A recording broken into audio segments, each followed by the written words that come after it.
Olá, meu nome é Sérgio Cossi e eu sou o gestor cultural, presidente do Grupo Folclórico Aruanda de Belo Horizonte e vice-presidente do CIOF Brasil, que é a Confederação Internacional de Organizações de Festivais de Folclore e Artes Tradicionais. Este projeto é a contrapartida do edital 14 da Lei Aldir Blanc. Produção cultural. A produção cultural é uma atividade relacionada à organização de ações culturais de diversos segmentos, como espetáculos teatrais, festivais de dança, de música, produções de televisão, de rádio, de cinema, mostras artísticas e eventos. Para realizá-la, é preciso contar com um projeto cultural, que é o documento, um instrumento técnico e estratégico que nos ajuda a planejar e a botar em prática a nossa ideia de uma ação cultural. Nele, devemos apresentar todas as informações necessárias para a compreensão do que se pretende fazer, de como será feito, quanto custará, a quem se destinará, com quem será feito e quando acontecerá. Existem elementos básicos de um projeto cultural: a apresentação, os objetivos, a justificativa, definição de público-alvo, cronogramas de ações e plano de divulgação e o orçamento. E todo projeto deve ter um título que seja capaz de dar uma ideia concisa e clara da sua proposta. Um bom título pode orientar a construção do projeto. Porém, ele pode ser atualizado quando o projeto for concluído para que incorpore as mudanças e os aprimoramentos que possam ter sido realizados ao longo do processo. Vamos então falar um pouco sobre o que é importante em cada uma das etapas da elaboração do projeto cultural. Começaremos com a apresentação. A apresentação é a porta de entrada para seu projeto cultural e deverá conter as informações essenciais que possibilitem uma real compreensão do projeto como um todo. A apresentação da proposta precisa informar de maneira clara e objetiva o que se pretende fazer. Uma forma de chegar a esse resultado é respondendo às seguintes perguntas: o que vai ser feito? Quem vai fazer? Quando e como vai ser feito? Por que se pretende fazer? Onde vai ser realizado e qual é o resultado que se espera alcançar? Como podemos ver, a apresentação é uma síntese, um resumo de todo o projeto. Dessa forma, no final da elaboração dos demais textos, a gente deve voltar à apresentação para as devidas revisões e possíveis alterações. Vamos falar agora do objetivo. Os objetivos devem ser divididos em geral e específicos. No objetivo geral, deve-se descrever de forma direta, sem adjetivos ou termos de efeito, o que se pretende realizar o produto cultural a ser desenvolvido e o resultado esperado com a conclusão do projeto. Dependendo, se for um projeto muito específico, pode-se informar também a qual público se destina, onde será realizado, o período e o local da realização e o impacto esperado. Exemplo: atingir mulheres de 20 a 40 anos, com formação em humanas nos últimos 5 anos, ou moradores na região norte da capital, para desenvolver habilidades de expansão. Bom, após desenvolver um objetivo claro, devemos descrever objetivos específicos, que são ações que se propõem executar para alcançar o objetivo geral. Anunciam os benefícios para o público-alvo e possibilitam a verificação dos resultados esperados até o final do projeto. Como fazer? Faça um pequeno parágrafo com o objetivo geral e organize em tópicos os específicos. Os objetivos devem iniciar sempre com um verbo, ser claros e sucintos. Falaremos agora sobre a justificativa. Essa é possivelmente a parte mais importante de um projeto. É o momento em que apresentamos os motivos pelos quais o projeto é culturalmente relevante. Quais as transformações ele trará para o público-alvo e regiões contempladas e os motivos pelos quais ele deve ser aprovado, patrocinado e realizado. A justificativa é composta por argumentos que descreverão a importância da realização do seu projeto e não deve deixar dúvidas sobre o seu porquê.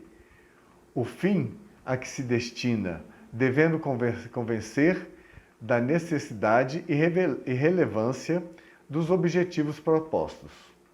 Pergunte-se, por que tomou a iniciativa de realizar o projeto? Qual o histórico do projeto ou da sua instituição? Quais os benefícios que seu projeto acrescenta ao setor cultural ou à sua região ou ao seu público? Qual o diferencial do projeto? Ineditismo? Pioneirismo? Resgate histórico? Relevância? Bom, falaremos agora do público-alvo. Para definir o seu público-alvo, você precisa considerar alguns cenários, como o público-alvo geral da sua instituição, da região onde você propõe realizar o projeto, dos serviços ou atrações oferecidas e o público de cada um dos produtos que você oferta, caso tenha mais de um. É importante avaliar informações como faixa etária, sexo, orientação sexual e de gênero, classe social, profissões, localização geográfica, quais são os hábitos de consumo e outros dados que ajudem a adequar a comunicação. Quanto mais específico, mais possível de acertar o alvo. Pergunte-se, a quem seu projeto visa atender? Somente homens? Mulheres? Ou ambos? Ou crianças? Ou adolescentes? Idosos? Classe social? Moradores de qual cidade e região? Alunos de instituições de ensino público? Professores? Público em geral? Quem são? Quantos são? De onde são? Uma dica: conhecer melhor o nosso público de interesse é fundamental para planejar as ações do nosso projeto de forma mais eficiente e para conseguirmos atrair esse público para as ações do projeto. Agora, vamos falar um pouco sobre o cronograma de atividades. É a gestão de tempo do projeto. É onde apresentamos todas as atividades que serão realizadas, marcando as datas de começo e fim, levando-se em consideração a sequência que serão realizadas.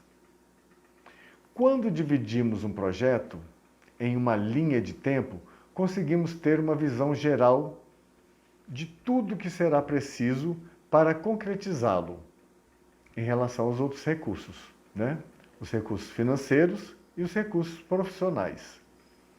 E assim, definir em qual período cada etapa será concluída.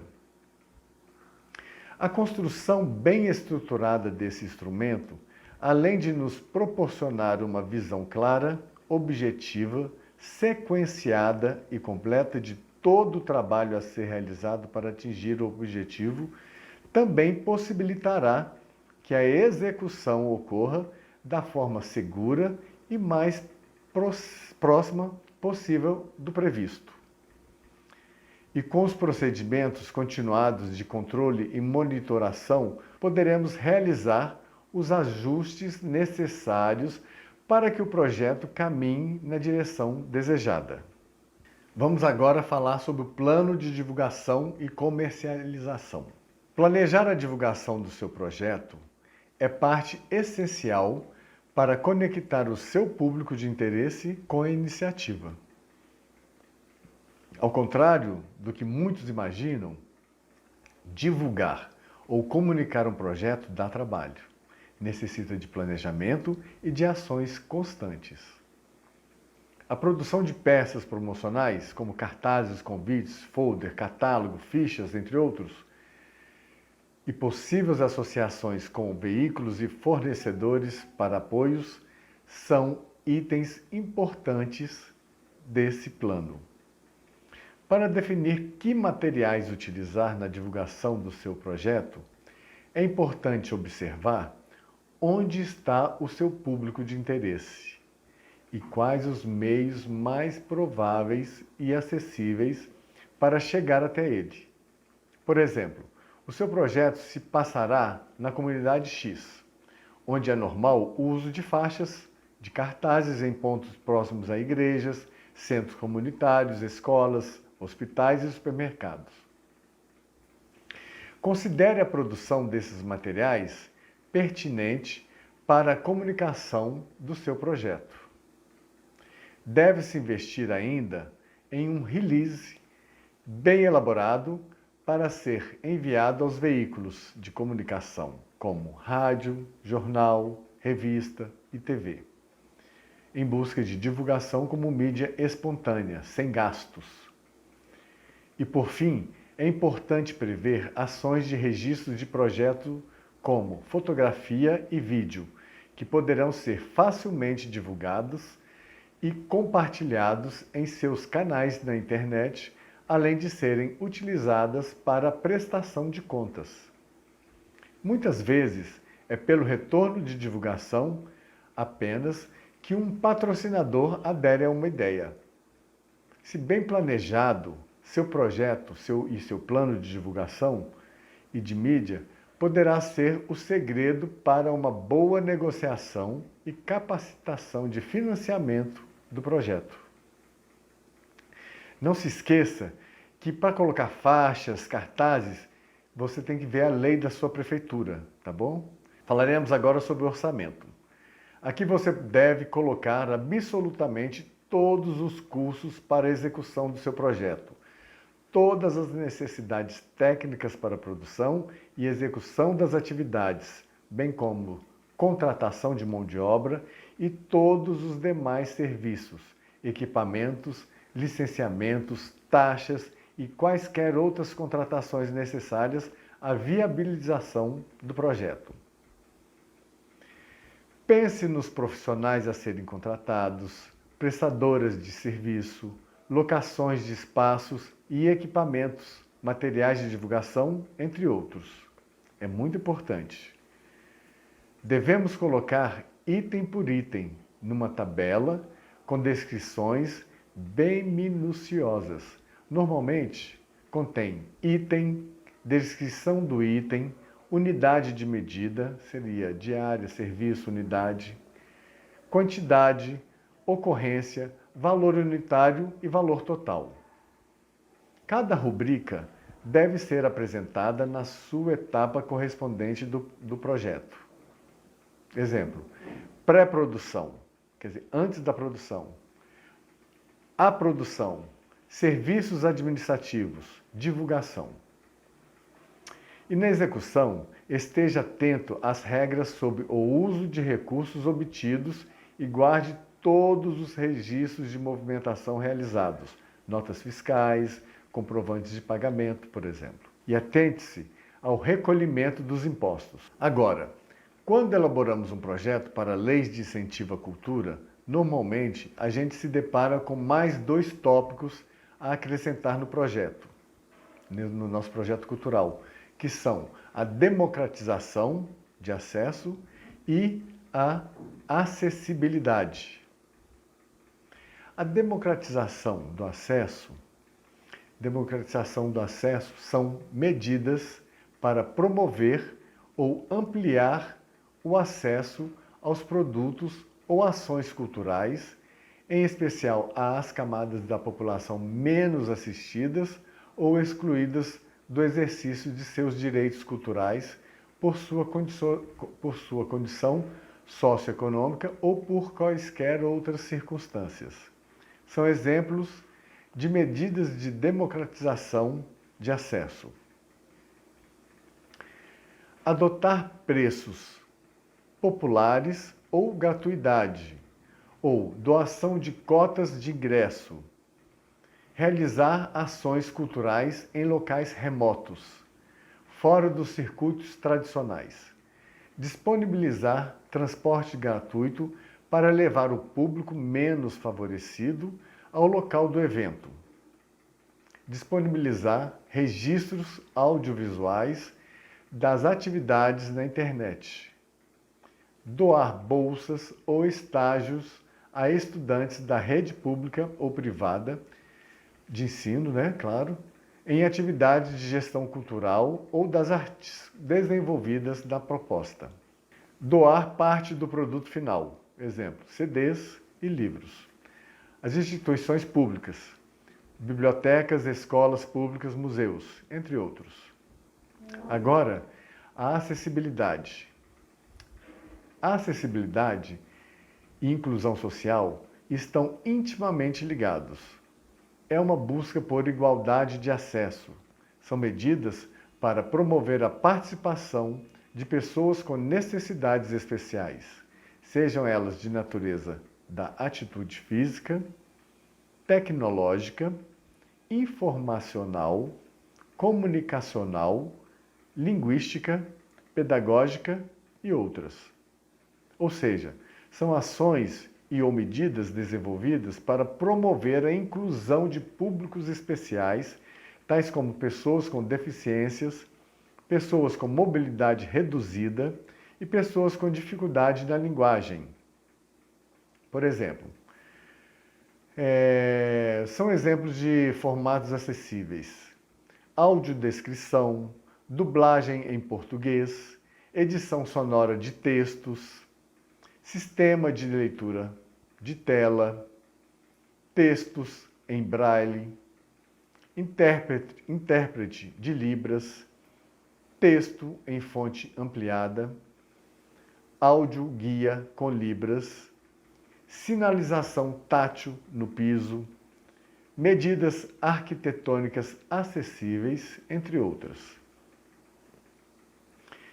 É importante que as medidas de acessibilidade adotadas constem nos materiais de divulgação do projeto para conhecimento e atração de públicos de interesse.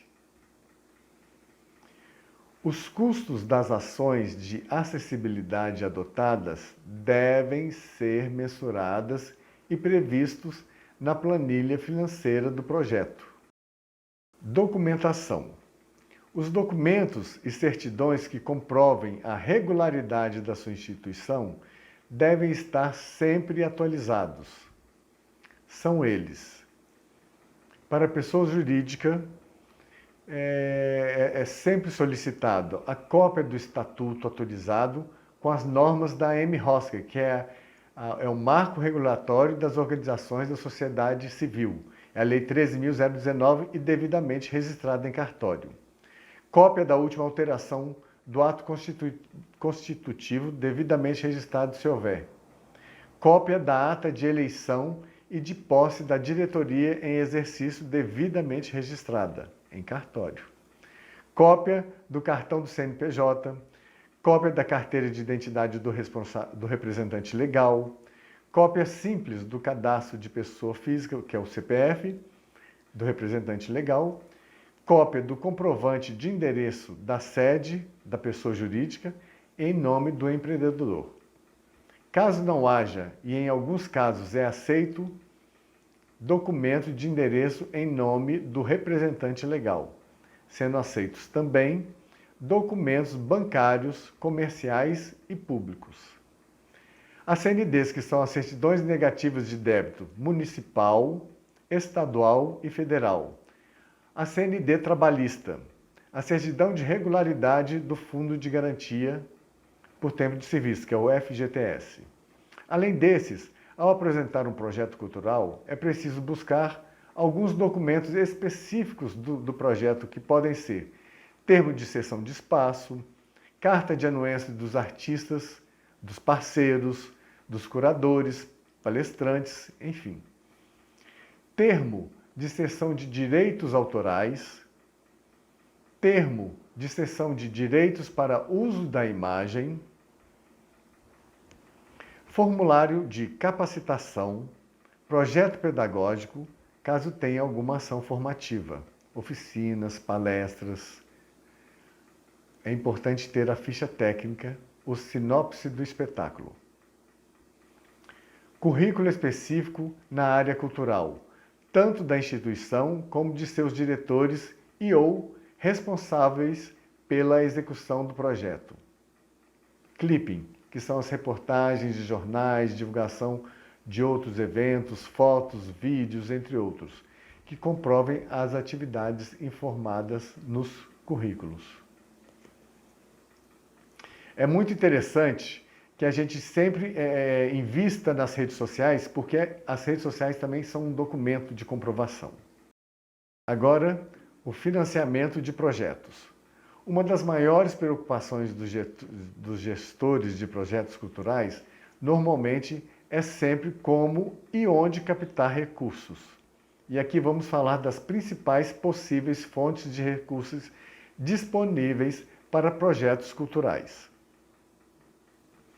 O Fundo Cultural é um investimento do poder público em cultura e pode ser feito pelas instâncias federal, estadual ou municipal. É quando o governo abre um edital para a inscrição de projetos e premia aqueles que obtêm melhor avaliação com destinação direta de recursos. Ou seja, a instituição apresenta o projeto que se encaixa nas propostas do edital e, se aprovado, recebe a verba para desenvolver as ações. Outra forma de investimento governamental bastante comum é a formação de convênios com organizações da sociedade civil, com recursos de uma emenda parlamentar, por exemplo. Agora, as leis de incentivo. As leis de incentivo são uma outra forma de investimento público em cultura e se dá por meio das leis de incentivo, que consiste na autorização dada pelo governo às empresas para que descontem os montantes aplicados em cultura dos valores que devem pagar em impostos. Ou seja, a empresa que investe certo montante de recursos em um projeto cultural tem o direito de descontar de seus impostos uma parcela ou total desse montante. Os projetos devem ser apresentados aos órgãos governamentais e, se aprovados, passam a estar aptos a captarem os recursos juntos a essas empresas. A Lei Federal de Incentivo à Cultura. Ela tem diversos meandros que precisam ser estudados, inclusive a nova Instrução Normativa número 2/2019 traz diversas alterações neste cenário. A pessoa física até 6% do imposto de renda anual devido através da doação ou do patrocínio. Empresas até 4% do imposto de renda anual devido. Projetos no artigo 18, 100% é deduzido do imposto de renda. Projetos no artigo 26, percentual vai variar conforme a natureza do apoio, doação ou patrocínio, e o tipo de pessoa, física ou jurídica. Agora, a lei estadual é o abatimento fiscal às empresas patrocinadoras, que é um imposto sobre operações relativas à circulação de mercadorias e sobre prestação de serviços de transporte interestadual e intermunicipal e de comunicação. É o ICMS. Cada estado tem regulamentações específicas. No caso de Minas Gerais, são 3 patamares: de renúncia fiscal: 10%, 7% e 3% do ICMS pago anualmente pela empresa. 80% pode ser pago deduzindo do ICMS e 20% pago por participação própria. A lei municipal é o abatimento fiscal às empresas patrocinadoras. É o ISS, Imposto sobre Serviços de Qualquer Natureza, ISSQN, né, para pessoas físicas, e Imposto de Renda, IR. A Lei Municipal de Belo Horizonte tem uma dedução de até 3% do ISSQN, 90% para projeto patrocinado e 10% para o Fundo Municipal de Cultura. Agora, atenção! Conhecer os textos que regulamentam o financiamento da cultura nos diferentes níveis de governos da federação é fundamental, tanto para aqueles que pretendem submeter projetos para capacitação de recursos, quanto para os gestores que pretendem refletir sobre as políticas que pretendem construir e buscar oportunidades para as instituições que representam. Caso seu projeto seja aprovado em alguma das leis de incentivo, você precisa de preparar para fazer a captação. Faça um projeto de captação de recursos, um resumo de todo o projeto passando por todas as etapas do projeto cultural que foi aprovado, enfatizando ações de comunicação e de contrapartidas oferecidas. Assim fica mais fácil do empresário compreender onde é que ele vai colocar o dinheiro e onde que ele vai ter um retorno. A dica: contrapartidas de visibilidade de marca que patrocina e ou apoia devem estar muito bem acordadas e devem ser cumpridas. Mantenha um bom relacionamento com seus apoiadores ou patrocinadores. Cumpra com os combinados de exposição da marca. Se puder, faça mais que o combinado. Se atente para as normas de uso das logomarcas do governo determinadas nos editais. Nunca inicie um projeto antes de estar totalmente captado, ou faça antes uma readequação das ações ao montante arrecadado. É muito importante isso. A prestação de contas é a fase de comprovar a realização do produto cultural que propusemos desenvolver, bem como a realização dos pagamentos conforme previsto na planilha orçamentária. Apresente um relatório com base em todo o andamento do projeto e você deve fazer um texto contando como as ações propostas foram realizadas, as dificuldades encontradas e as suas soluções desenvolvidas, e como o projeto atingiu os objetivos propostos. Anexe as notas fiscais de todos os pagamentos com a respectiva cópia dos cheques, os relatórios fotográficos, filmes, depoimentos, clipping. Atente-se, projetos de leis de incentivo normalmente têm seus próprios formulários de prestação de contas.